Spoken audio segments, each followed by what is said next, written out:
We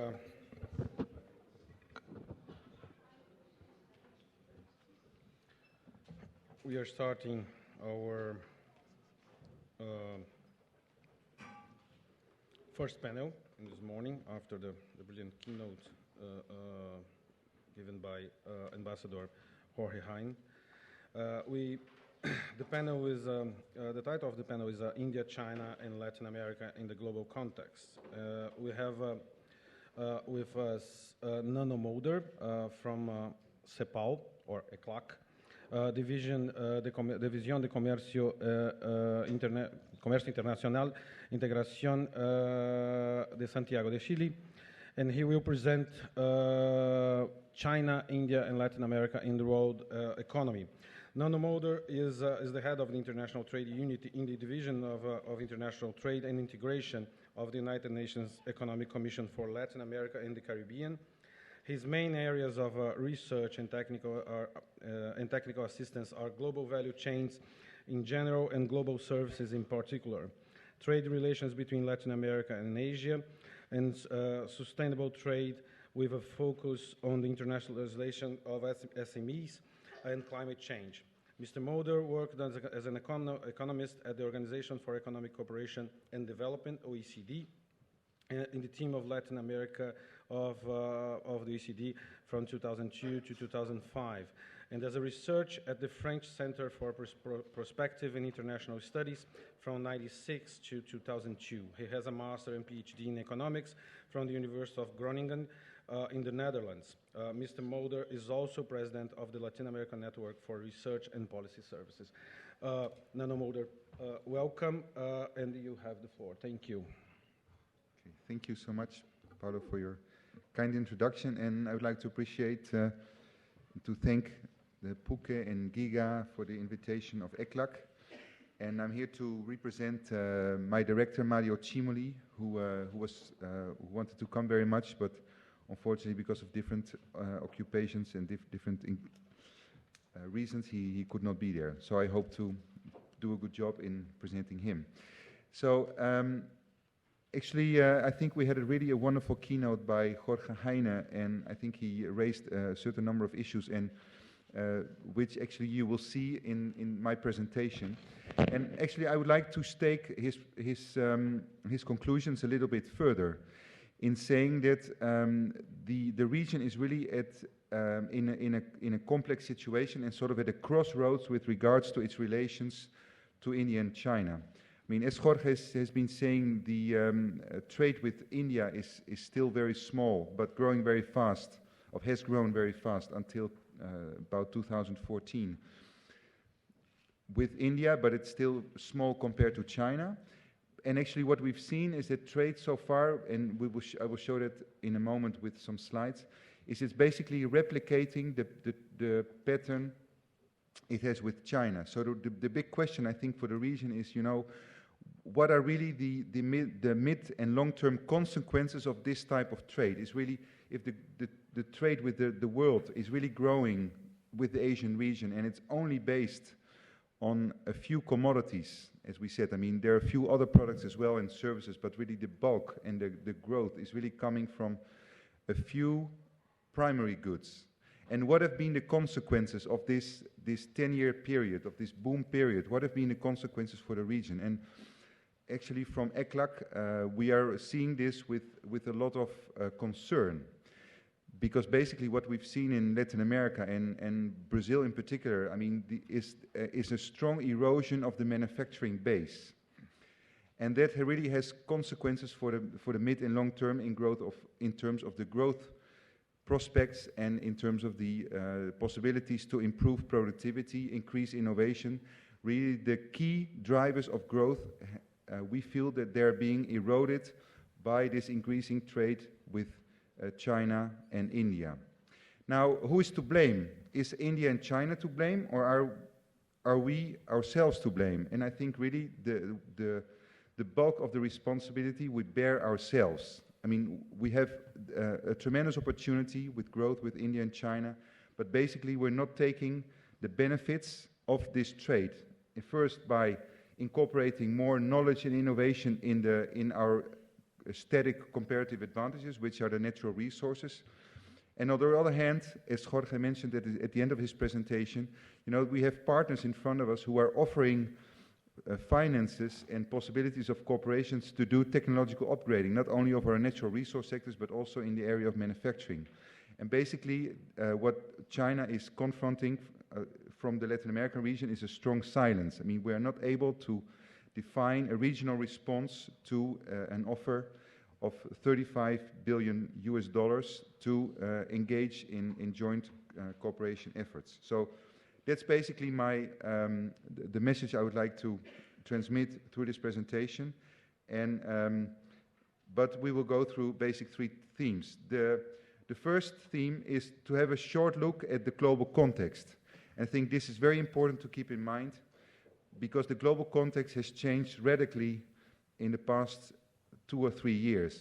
And what we are seeing right now is that this context is actually not something transitory, but probably is going to stay around for quite a long time.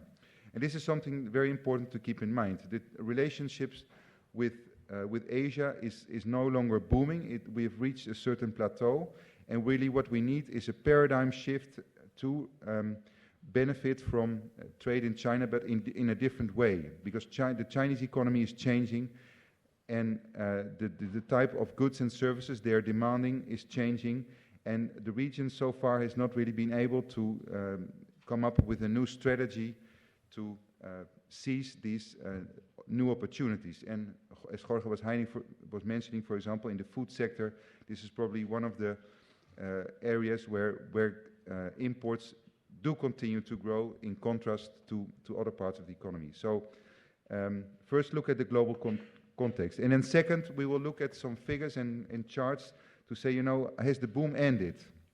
We've reached the plateau, and what will happen next? And I will finalize with some slides, some conclusions, and basically saying that, what does the region need to do to continue to benefit and to really make sure that this trade relationship is something that is positive for the middle and long-term prospects of the region. So first, these are basically the key messages of the global context. I mean, what are we experiencing today? And I have a few slides illustrating these points. First, what we see is since 2-3 years is a strong deceleration of GDP and trade growth. And in particular, trade growth has slowed down a lot. And what we see is that global demand has really fallen in terms of growth rates. It's still positive, but the growth rate is very low. Second, the emerging economies, China, India, and other emerging economies, are no longer the growth engines of the world economy. We had already the European Union and the United States growing at low rates, but really of China, India, they were pulling the train. What we see in the last 2-3 years is that Chinese imports have decelerated tremendously, have even fallen in nominal terms strongly, and this is, of course, this has a global impact not only on the developed economies, but also on Latin America. What we see again in the last 2-3 years is an opening up again of the global, the current account imbalances, and this has a strong recessionary bias. This has a negative impact on growth. We're seeing that the monetary policy in the developed countries, mainly the United States, Japan, and Europe, has reached its limits and can no longer act as a policy instrument to stimulate growth. And finally, and this is also a very important issue, there is a growing discontent with globalization. And I will show you a chart that some of you may have seen, but I think it's really the best illustration. It's called the elephant of the income distribution. And I think that's really one of the best, one of the simplest way to understand the discontent with globalization, in particular in Europe and the United States. Okay, so this chart shows sort of the long-term trend since the post-war period, 1952, until 2016. And what you basically see is the red bars are the growth rates of GDP of the world economy, the blue bars the annual growth rates of trade, And the horizontal green lines are the average growth rates of exports, of global exports. And what we see is in the last few years is really a shift in this very long 50-year, 60-year period, 70-year period almost, of international trade growing at a rate similar to global GDP. And even in the last few years, in 2016, we expect that global trade will grow less than the global economy. And as we take the ratio of global trade growth compared to global GDP growth for the first time in this whole long period, this ratio will be below 1. And this is a strong implication for the growth strategies of many countries. In particular, if this reality will stay around for a couple of years, basically what it means is that exports is no longer a real engine for growth. I mean, basically what all countries that used exports as a growth engine, they saw that global demand was growing at a very fast pace. What is happening right now is that there is a standstill of a strong deceleration of growth. So this benefit of from a growing world market is no longer the case. So and this probably will stay around for a couple of years. I mean, growth projections by both the International Monetary Fund, the World Bank, OECD, they don't see that global trade will grow again at the same rates we've seen in previous decades. Okay, second, the growth rates of GDP, but now broken down by different regions. And basically the message is all regions in the world are decelerating, but there's one exception, and that's one of the reasons we're here, India. And I mean, one of the things I would like to I hope that some presentations may deal with this question. I mean, how is India able to sustain to increase its growth rate in a global context that is not so positive? So of course India is a huge internal market, so probably there's a huge potential for economic growth based on the internal market, but still, you know, there's the adverse, the international situation is adverse.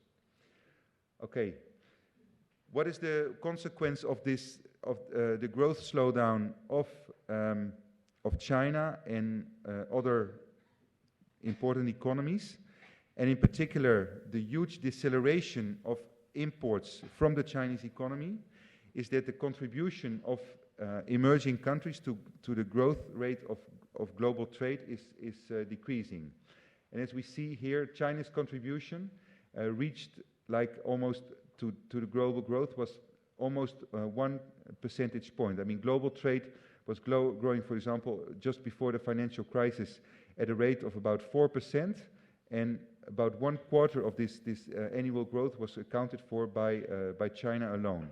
And the Indian contribution was about 0.2, and as we see that in contrast to China, this contribution has actually slightly increased in the recent years. But overall what we see is that the contribution of, and that is my next slide, of actually there was another one. Which one is it? This one.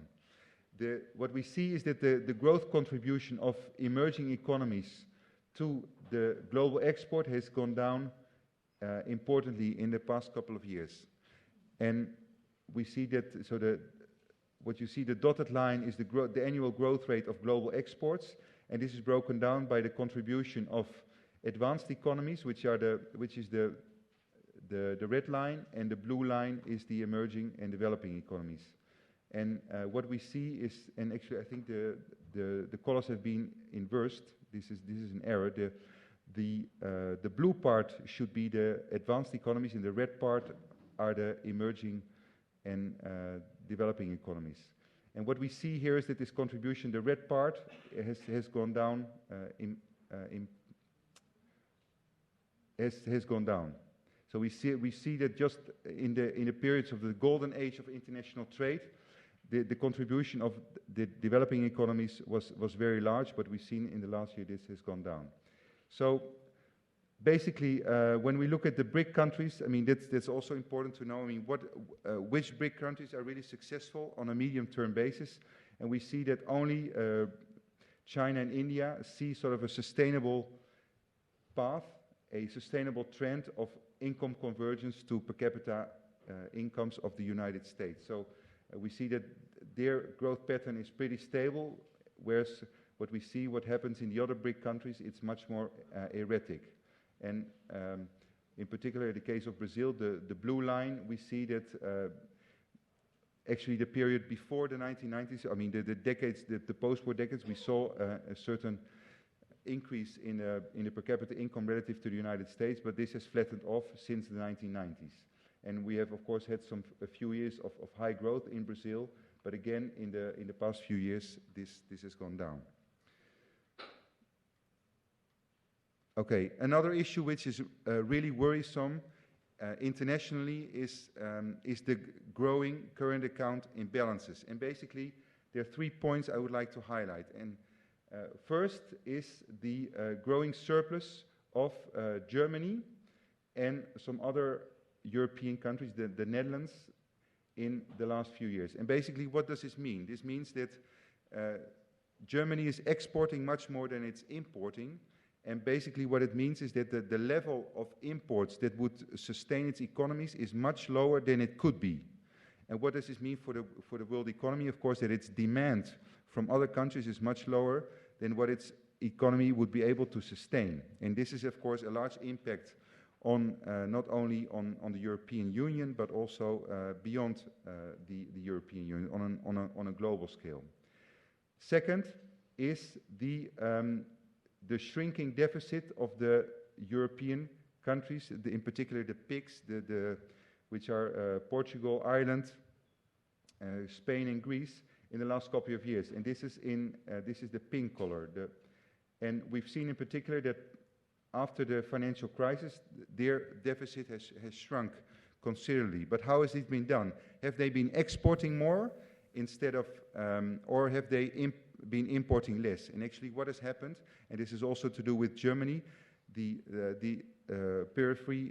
economies in the periphery of the European Union, they've imported much less. So this has a huge impact on their demand. Basically the demand has shrunk, their economies have been in a recession for several years, and this of course has had a very negative impact also on their social equilibrium within the countries.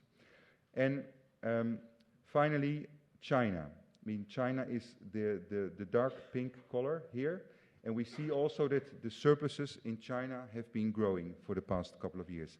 Now, and again, the same story applies to some extent as Germany. I mean, the surpluses are growing, so China is actually importing less than its economy would be able to sustain. And this has to do, of course, with certainly an issue we will look into during this conference of a change in its economic model and a rebalancing of its economy from exports and investment towards consumption and the services economy. And these trends really make the economy less intensive in imports.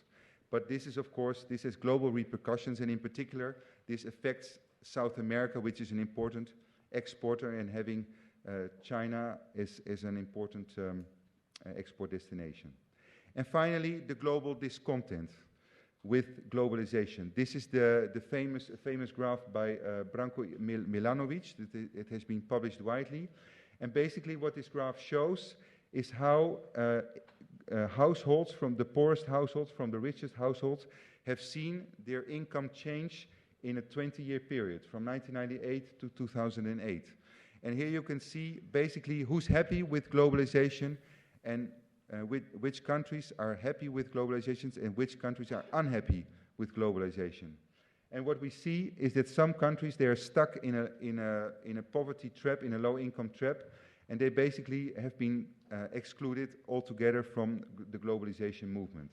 Then we see that several rich countries of several emerging economies, mainly China, but also India and several other Asian countries, have been doing very well in the globalized context. And they basically, the households in these countries have seen their income rise in a 20-year period by up to 80% in this 20-year period. But then what happens with the households in the richer economies? And the households in the United States and Europe, basically they're here. Basically what they've seen is that their income have stagnated in this 20-year period, or they even have gone down. So here are the Brexit voters, the Trump voters. They are here because they really don't feel that globalization has really had real benefits for them. In the contrast, their incomes have stagnated or have even fallen. Many of them have lost their employment. So they have an important, they don't like this movement. And finally, who have benefited a lot is the richest 1% households in the global economy, the elephant here. So there's a growing income of an unequal income distribution, and this is of course also bringing a lot of frustration. This represents a lot of frustration for many people.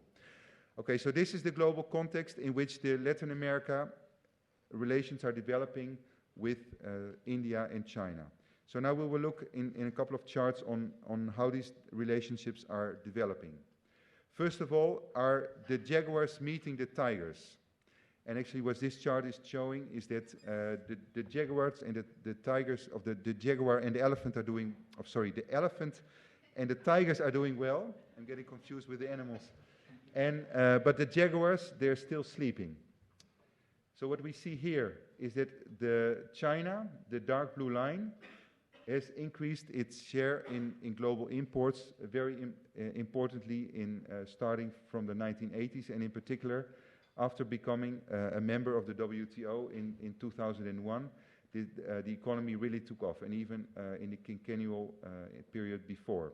And what we see with China, the red line, is that also in the first decade of this century, an important growth in its share in both world exports and world imports. But what has happened to Latin America? Do you know that Latin America, what was the share of Latin America in global trade in the 1950s? Who knows?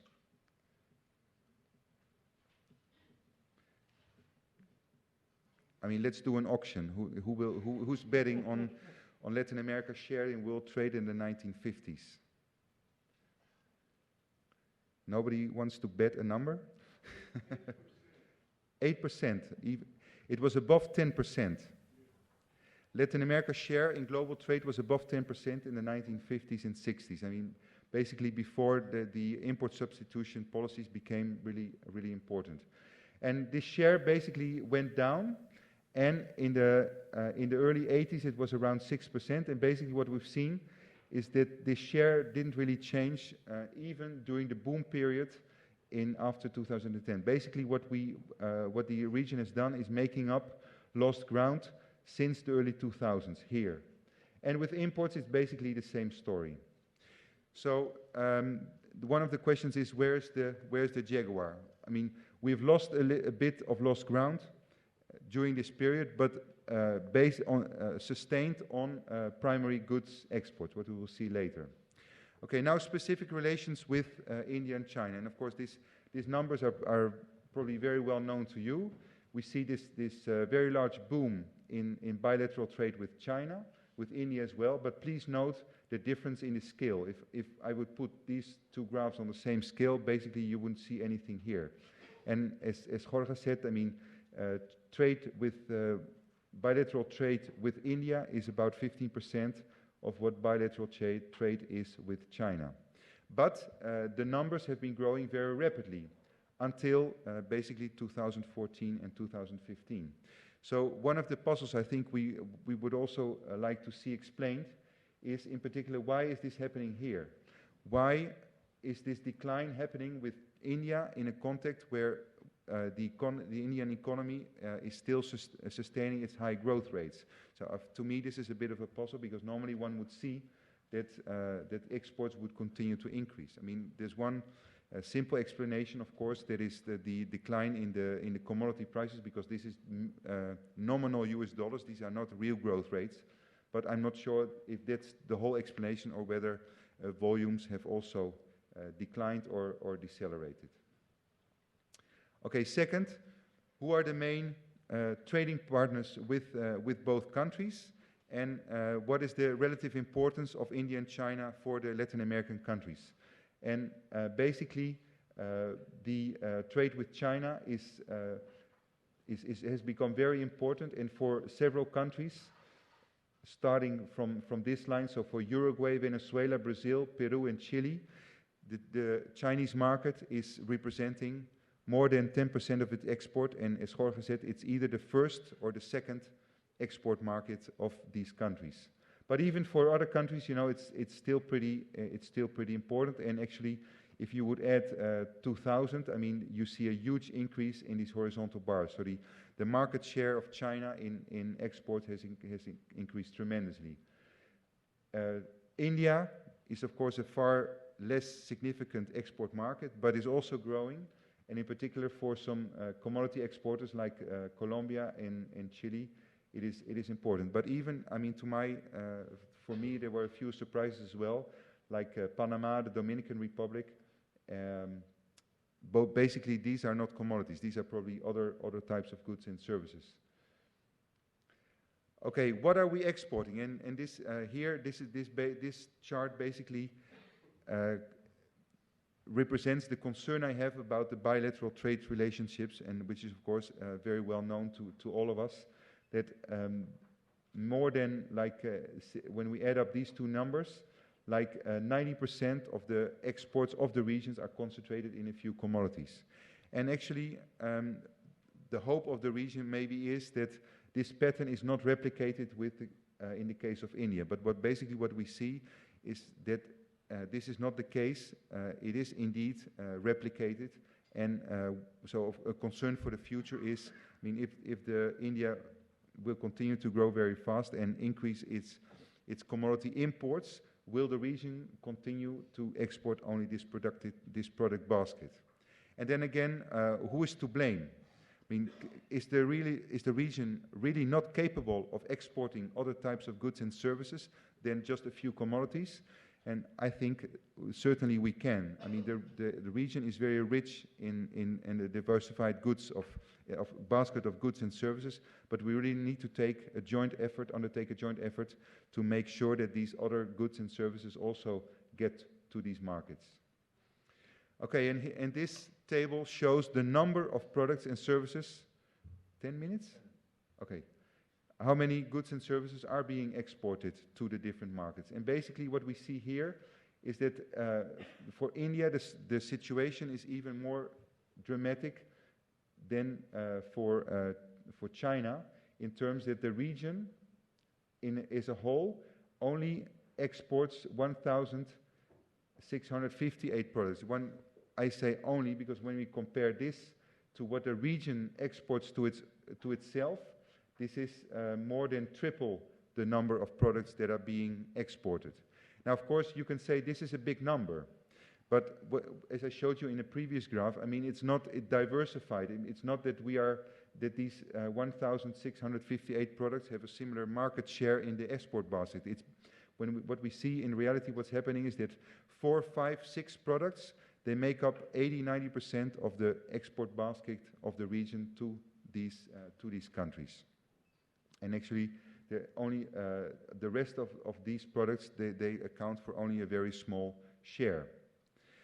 Now, of course, this is a very pessimistic picture, but I would like you also to show a few slides on actually what is incorporated in terms of goods and services in these final products, because what I'm listing here is final product, the number of final products that are being exported, and but this is not the value, and the value we've already seen is very few. But what is really incorporated in the goods that are being exported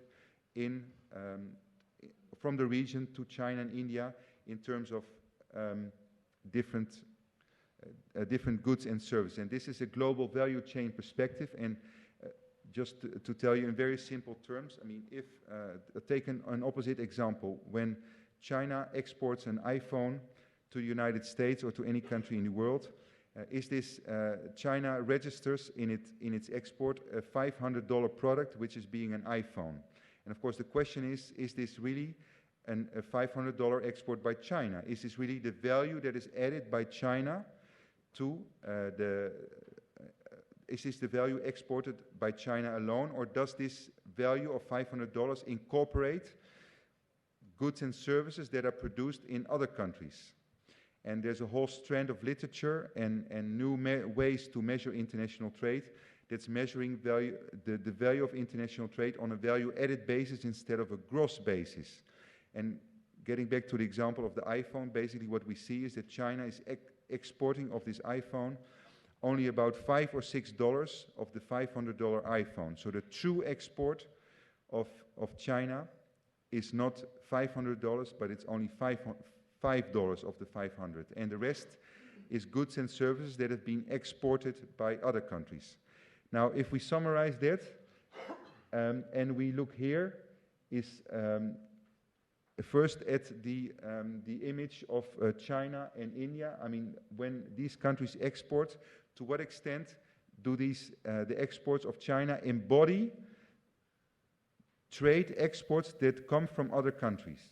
And so what we see is here is the total value of exports by China, but that come from other countries. And basically what you see here, for example, I was talking about the iPhone, and we see that 11% of the export value of China, of the foreign export value of China, comes from NAFTA, from Mexico, Canada, and the United States. The European Union is also a very important exporter of intermediate products to China, which in turn are being incorporated in the exports of China. And then finally, what is the share of Latin America in Chinese export? It's only 4.2%. So we export a lot of primary products, and in the end, this is incorporated in the export of China, but representing only 4.2%. And in India, the situation is not very different. It's 2.7%. Now, these are very low shares. Why are these very low shares? Because in the share of Latin America in world trade is about 6%. So if this would sort of be representative of our export potential, we see that for India and China, actually we could do better. We could incorporate more goods and services that could be used as within the exports of both economies. And I will skip this and just mention a few reasons of why this is the case.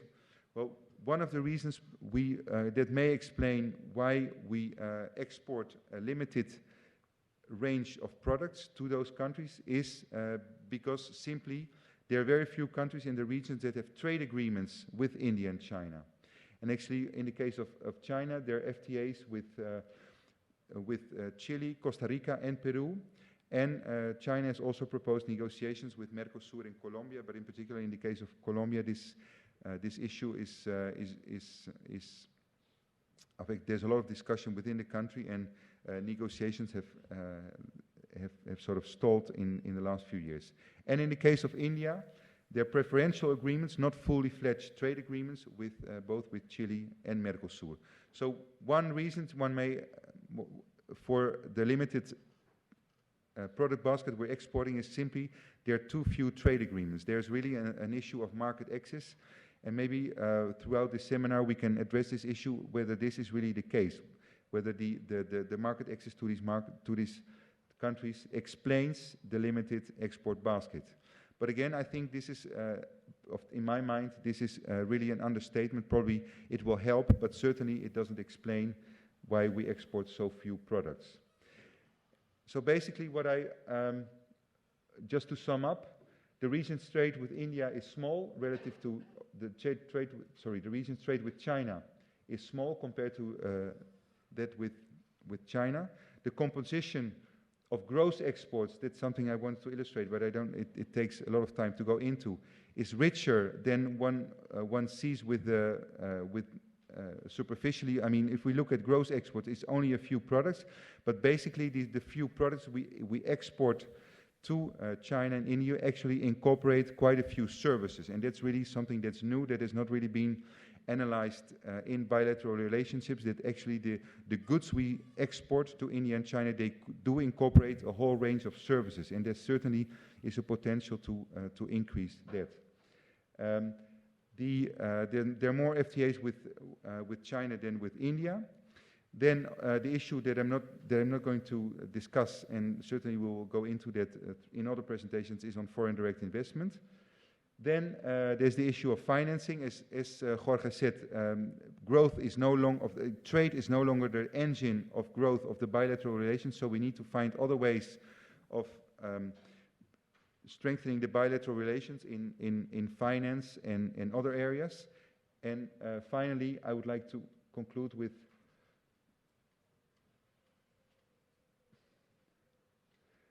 one slide, and that's really on the issue of how to upgrade bilateral trade relations. And my main message is, if we don't really take this issue seriously, I'm really worried that the asymmetric relationship between Latin America and India and China will have a very negative consequence for the growth prospects of our own region. So we have become rich. We've had a great party during 10 years, earning a lot of money from our commodity exports.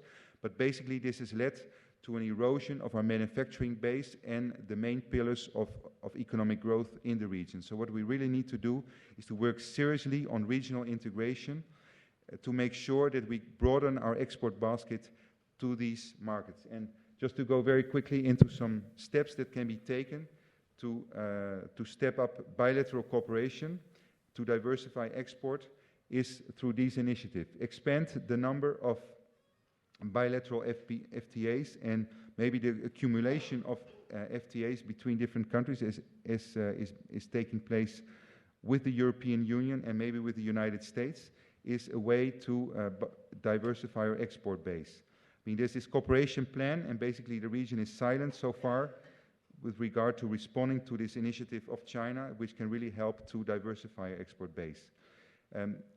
It's good to have quantitative targets, but we need to work also on the quality. There's FDI by China and India, and FDI can also represent a great opportunity, in particular if they're attracted with the right instruments to help diversify. And we need to work on production linkages, and finally, as Jorge said, there's a tremendous opportunity of Chinese financing and investment to improve our logistics, to get our products out to those markets. Okay, thank you so much. And these are a few publications by ECLAC on the bilateral relations, and also the recent book. There's a chapter by Alicia Frohman on a book that just came out on the relations between the Asian giants and Chile. So I will recommend you to take a look at those publications. Thank you. Thank you, Nanno. We have now Dr. Robert Evan Ellis. Dr. Evan Ellis is a research professor of Latin American Studies at the U.S. Army War College Strategic Studies Institute. He holds a PhD in political science with a specialization in comparative politics, and his studies focus on the region's relationship with China and non-Western Hemisphere actors, as well as transnational organized crime in the region. Dr. Ellis has published over 150 works, including the 2009 book China in Latin America, The What's and the Wherefores, the 2013 book, The Strategic Dimension of Chinese Engagement with Latin America, and the 2014 book, China on the Ground in Latin America. Dr. Ellis, you have the floor, please.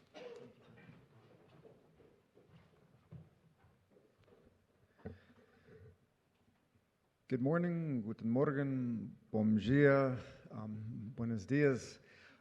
For me, it's a real pleasure to have the opportunity to share my perspective on China in India and Latin America with all of you here today. I first of all want to thank our co-hosts, certainly the PUC-Rio, as well as the German Institute on Global Affairs and our distinguished Dr. Detlef Nolte, and thank all of you for coming here today. I'm going to cover a little bit of the ground that Ambassador Heine and Dr. Mulder have covered, but I'm probably going to concentrate a little bit more on the micro, a little bit more on the political and security dimension, as well as potentially a little bit more on India, which oftentimes is kind of the the last few words at the end of the sentence in many of these discussions, and I'll try to even that up just a little bit in my remarks. Let me just begin by saying, however, that yes, I am the research professor at the U.S. Army War College Strategic Studies Institute, which is a U.S. government organization, but let me be very clear that what I'm going to say here today is my personal opinion as a scholar and in no way reflects my institution or the U.S. government. But I will answer your questions with very frank opinions if you wish. So to begin with, as has been mentioned by the scholars before us, you can see that the same curves that my predecessor presented. I like to divide the engagement of Asia with Latin America into three phases. And really this is driven by China, but some of the dynamics with India are occurring with a similar trajectory, although with a very much lower volume. In 2001, of course, China was accepted into the World Trade Organization. There had been significant growth ever since the 1978 Chinese opening to the global economy. But both China and India had been relatively rapidly, but from a very low base, expanding their trade before that. But really from about 2001, the trade begins to take off exponentially for both China and India. However, before 2009, 2010, especially for China, there was what I call exponentially expanding growth with China, but without Chinese. What I mean by that is that most of the exports by Latin America to the PRC were relatively simple transactions. The agricultural transactions done by ADM and Bunji and Cargill and Dreyfus, the big agro-industrial firms, or large commodity transactions on exchanges or through contracts, for example, CVRD here in Brazil, selling massive amounts of iron ore to China Minmetals, etc. These did not require a significant number of Chinese businessmen or Chinese business operations in Latin America itself. The same thing was happening to an extent with Latin America buying products from China. Although there was a diverse basket of these products, in general, companies, either the U.S. or other European companies or the multilatinas, many of them Brazilian firms, would go over and source products from factories in China and would import those either under their own name or often on a smaller scale. You had innovative Latin American businessmen going over on shopping trips to places like Shanghai, etc., importing a couple of containers of goods and again selling them in their own distribution networks. So with the exception of these small Chinese communities which had existed in various parts of the region, we can mention Panama, we can mention Peru and others, it was really a commerce with China without Chinese. However, in about 2009, 2010, you began to get an explosion of Chinese presence. Major mergers and acquisition activities, especially in the mining sector, in the petroleum sector, involving companies, for example, such as CNPC, CNODC, on the mining side at China Minmetals and others, which we'll talk about later. The Indian companies had actually been in the region in a much smaller scale since roughly the 1990s, by and large. And that expansion continued, but it continued in a slower fashion, and we'll talk about why later. But the Chinese expansion especially happened across the board. It happened also with respect to agricultural companies, Chinese car companies. You may recall brands such as Jack and Chery not only came here, but as occurred in the rest of the region, also began to set up end item final assembly facilities, in part to try to serve the client better, in part to try to avoid import taxes on their things. We see that in heavy construction, for example, also here in Brazil and elsewhere, plants by companies such as Sany and XCMG, and to a lesser extent Lingong and others. In telecommunications, of course, the great the very significant Chinese firm Huawei, and to a lesser extent ZTE, etc., etc. And so we saw this very significant expansion. And with that expansion, that created a number of new imperatives for the Chinese government and Chinese companies to try to protect the interest of their workers, to try to win contracts, to try to think about some of the conditions of Latin America that when they were only trading with the region, they didn't have to worry about as much before. The last period I point out, starting in about 2014, 2015, is what I call adjustment and new pragmatism. As my predecessor pointed out, the principal cause of this really was two causes. One was, in part, thanks to the slowing growth in China, you had a dramatic fall in commodity prices. The amount by weight of many commodities from Latin America going to China and elsewhere actually has not fallen. It actually has continued to rise or has remained flat. The value of those commodities have actually fallen. Latin America is actually sending more goods to China, but receiving less money for it this year than in the previous year, and that trend continues. However, this concept of less money for the commodities, and that has had strong impacts on the GDPs of nations heavily dependent on commodity exports to China, as you know, such as Brazil, such as Chile, such as Argentina to a certain extent. And at the same time, that has also been coupled with what I call a greater realism by businessmen and politicians concerning the possibilities of trade with China. There are many both alarmist and excessively hopeful rhetorical proclamations when China first began to expand in the region, especially after about 2004 when former Chinese President Hu Jintao came to Santiago, Chile, talking about the prospect of $100 billion in Chinese investment or trade with the region. It got a lot of attention. And in some parts of the region, there was a lot of talk about the Chinese dragon that would eat up Latin America. It would undermine the manufacturing base in places like Brazil or Mexico, etc. In other places, China was looked upon as a savior. Many ways, in 2015, we've gotten to a point where that honeymoon period is over. The greatest fears and the greatest illusions. And what we have now is an understanding that China, like many other nations, is a business partner. It has its unique benefits. As Ambassador Heine pointed out, the speed with which oftentimes projects can be realized, oftentimes the ability, if conditions are right, to put through loan packages, etc. Oftentimes the benefits of loans which are not accompanied with a type of political or fiscal oversight conditions that traditional Western lenders such as the IMF and World Bank oftentimes imposed on Latin America. But on the other side, other types of conditions, sometimes concerns about the quality or the inflexibility of some of the Chinese construction firms and others, sometimes concerns about the conditions, whether it's the conditions of using Chinese labor or the conditions of using Chinese companies that come with those loans, the impact obviously on the local manufacturing base, the extent to which there's a process of deindustrialization. But the bottom line is that I would argue we are entering a period now in which, again, the honeymoon is over and China and India is two actors more with which which the region is engaging in trying to extract the best possibilities for growth from those important and valuable partners. Having said that, I want to focus the majority of my presentation on a loose comparison between China and India in the region. First, has been pointed out by many of the previous two speakers.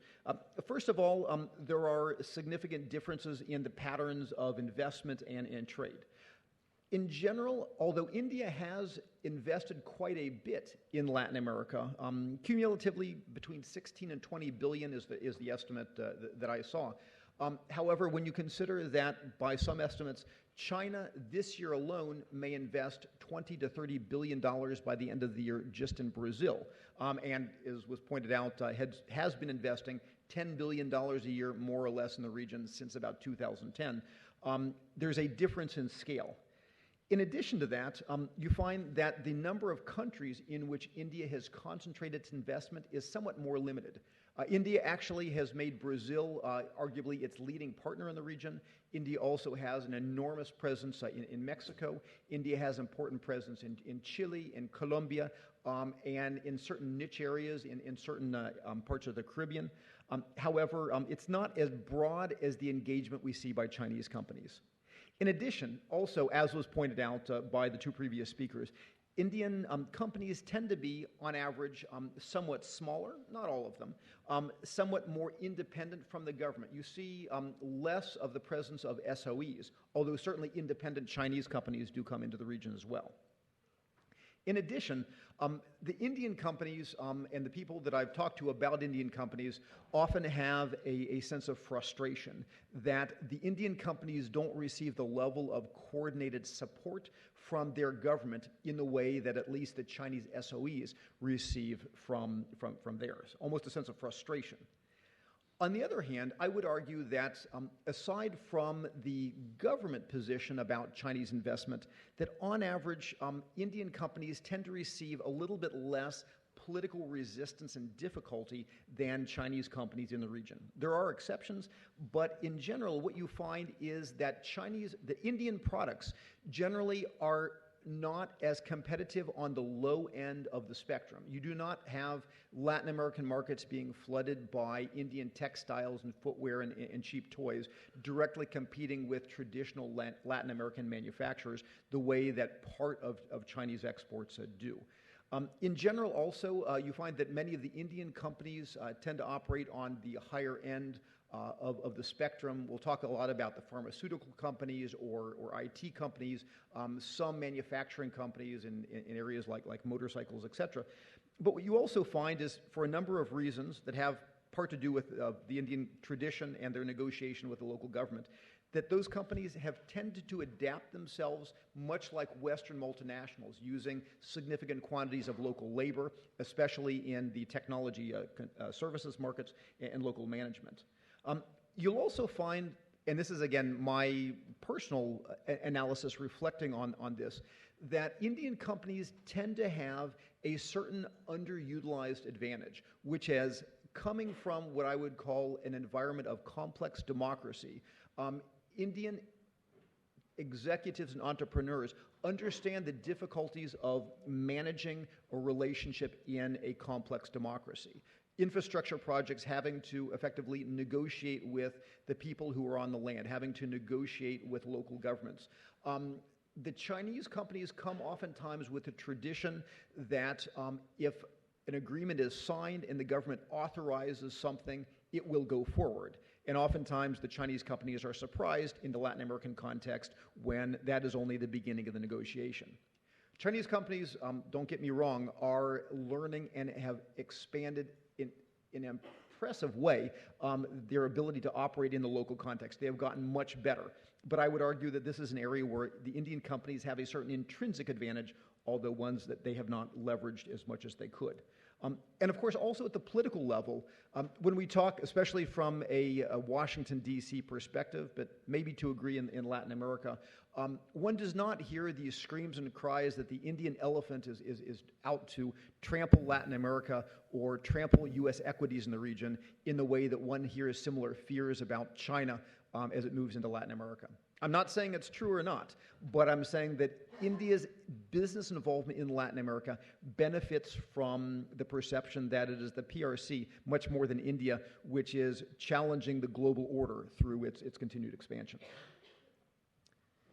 A few points of comparison about diplomacy. Of course, as was also pointed out by Ambassador Heine very, very well, the PRC, with the exception of the 12 states that it still does not recognize, Paraguay, 5 states in Central America, and 6 states in the Caribbean, generally the PRC maintains a very robust diplomatic engagement and an embassy and consulate presence in all of the nations of Latin America. Indeed, we've seen that in 2013 and 2014, President Xi made state visits to multiple states in the region.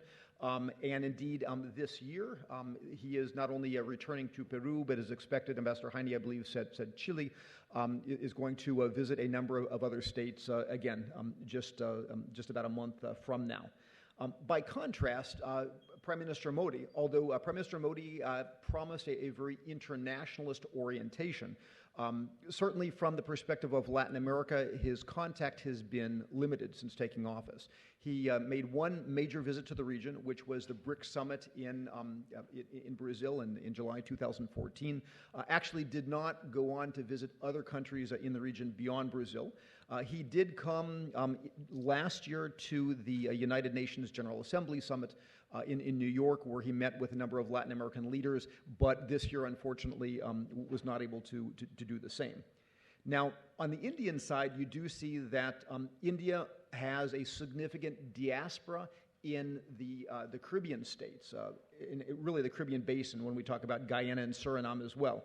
And so you find that a number of Caribbean states, including those two, have maintained a very active diplomacy. Trinidad and Tobago is another important case.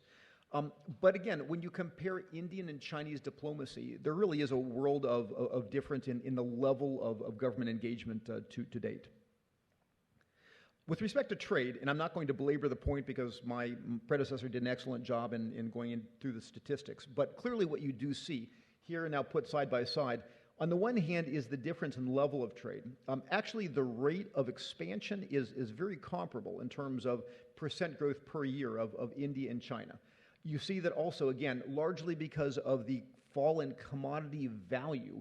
The value of Indian exports to China, the value of Indian imports from the region and the value of Chinese imports from the region have both fallen.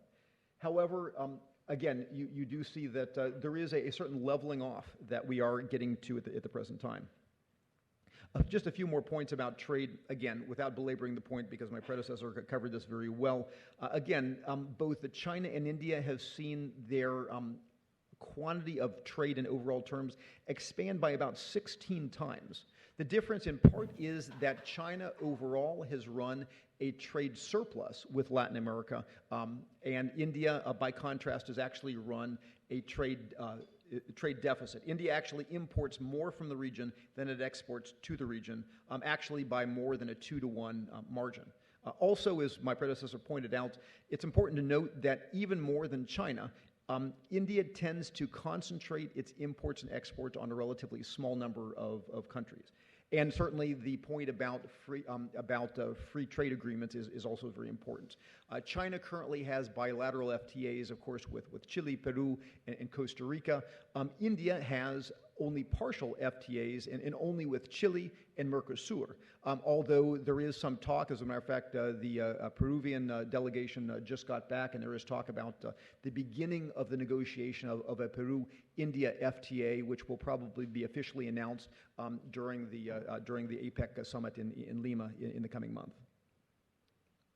With respect to some of the sectors, petroleum and mining, again, very briefly to make the comparison, you saw a heavy investment in essentially through mergers and acquisition activities, Chinese companies such as CNPC and others acquiring proven reserves, later moving into more exploratory activities, as we saw here in Brazil with CNODC and CNPC acquiring stakes in the development of the Libra field.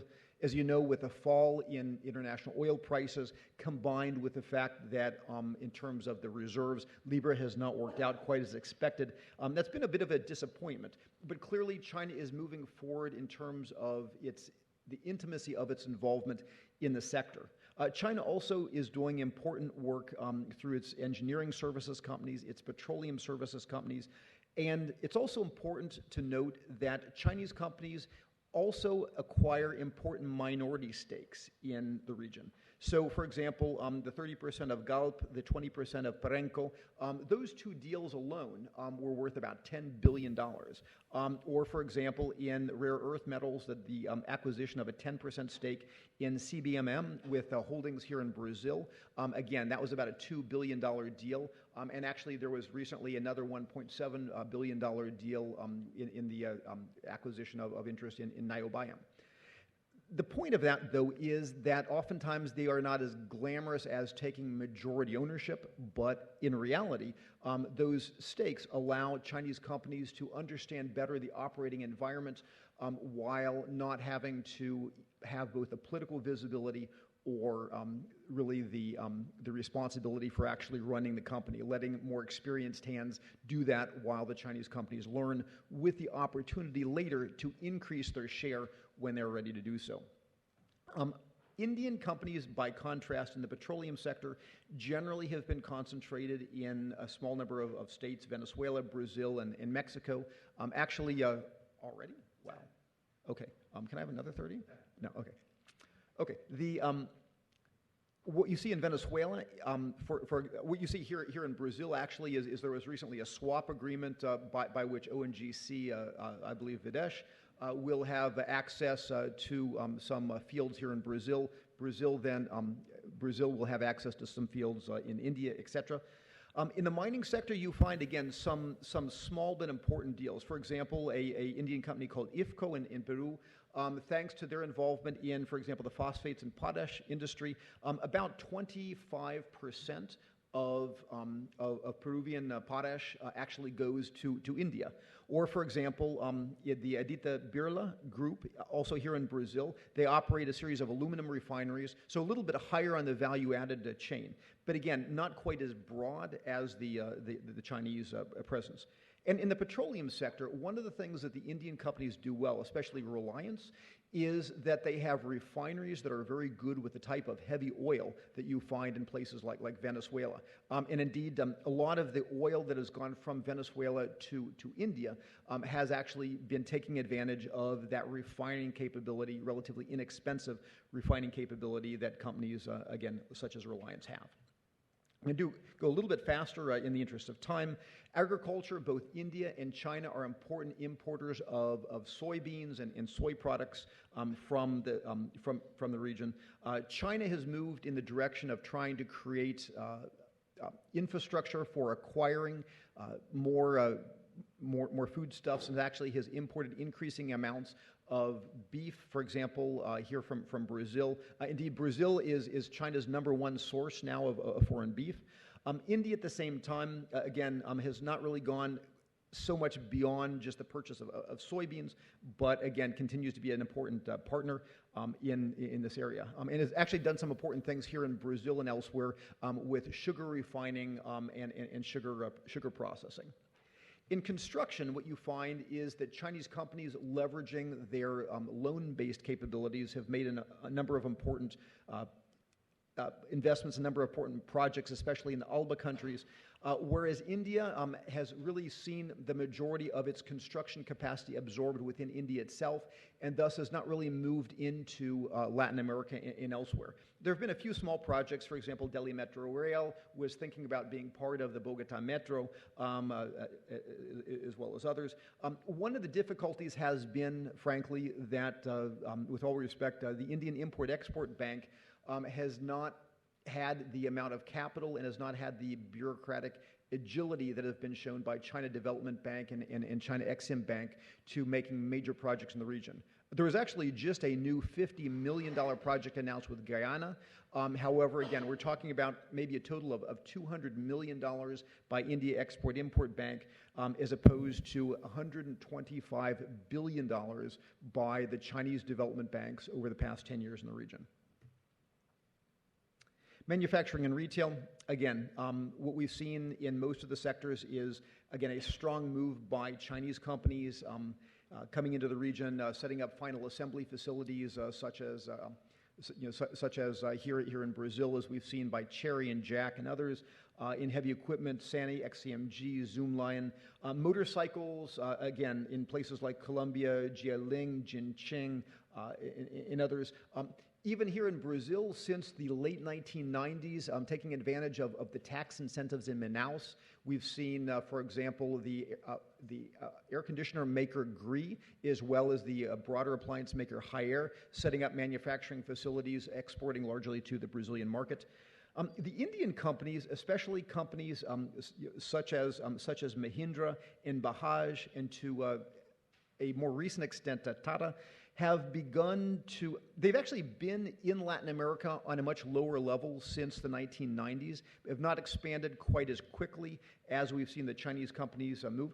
Also in certain niche areas, such as, for example, clean energy. For example, we see the Indian company Suzlon, which is producing wind turbines here in Brazil. And again, in the interest of time, I won't go through the details, but both are active in that sector.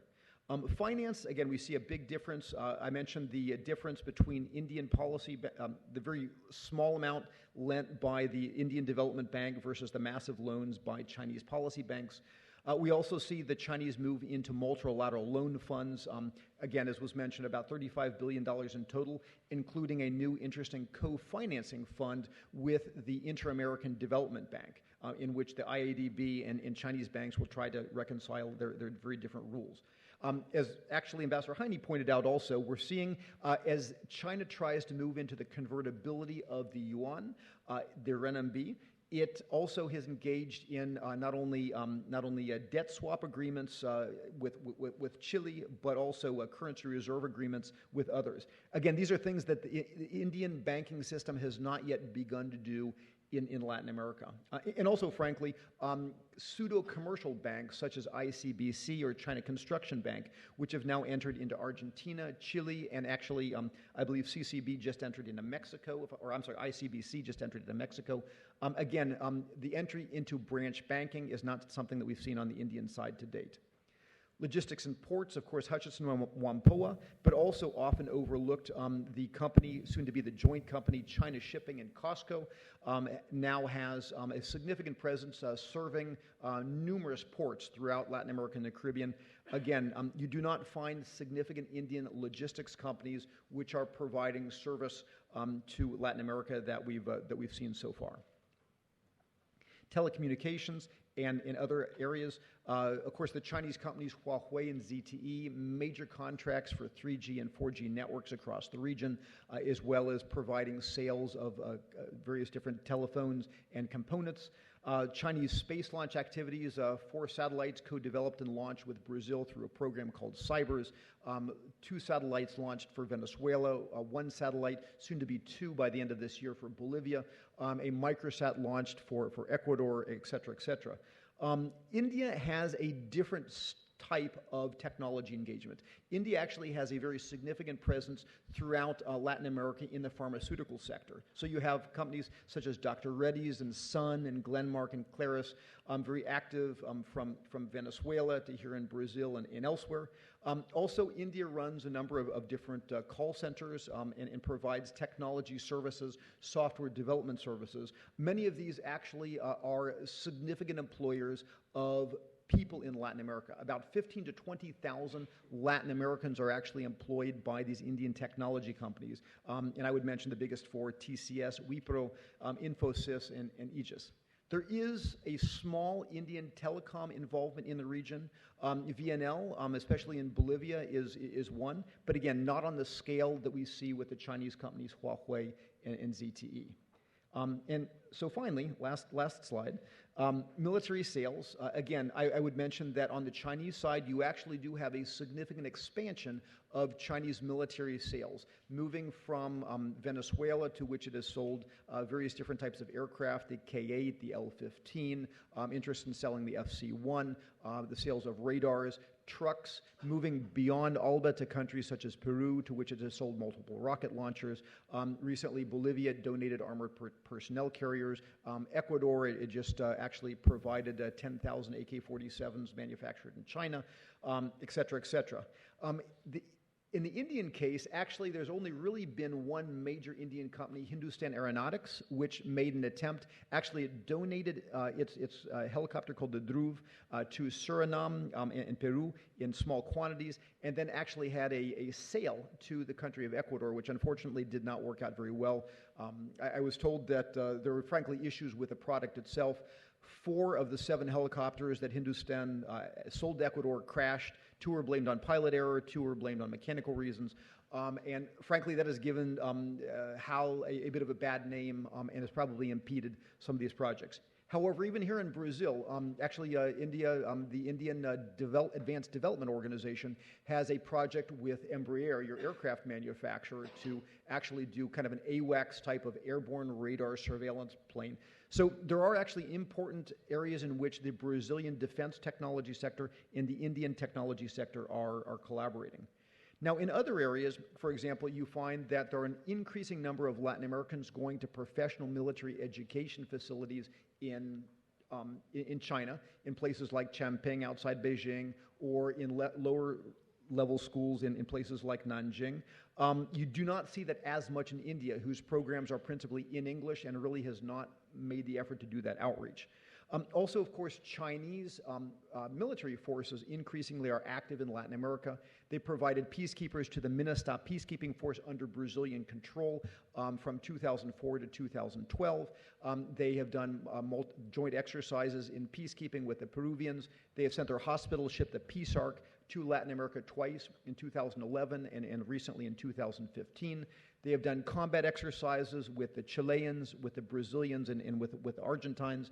And most recently, they have begun doing naval interaction with the Cubans, the 20th Task Force, which put into port in Havana recently. You do not see that same level of out-of-area engagement by the Indian Navy at this point in time. The Indians actually, the year before last, did participate in a very important Asian exercise sponsored by the United States called RIMPAC. They have some institutional visits, but not the same level of out-of-area engagement as you see from China. And so just to wrap up, let me just point out that from the U.S., there's been a consistent posture really not to see China or India as a threat, not to try to block it from the region. A lot of people don't believe that we're serious about that, but certainly there is a concern, there is a certain level of monitoring, especially what's going on the Chinese side, and a concern about the transparency. But if nothing else, I think the U.S. response has been more about trying to be a better, stronger partner for Latin America rather than to tell Latin America that they cannot engage with other partners in the region. So that's my story. Thank you very much for your time. I welcome your questions in the Q&A that remains.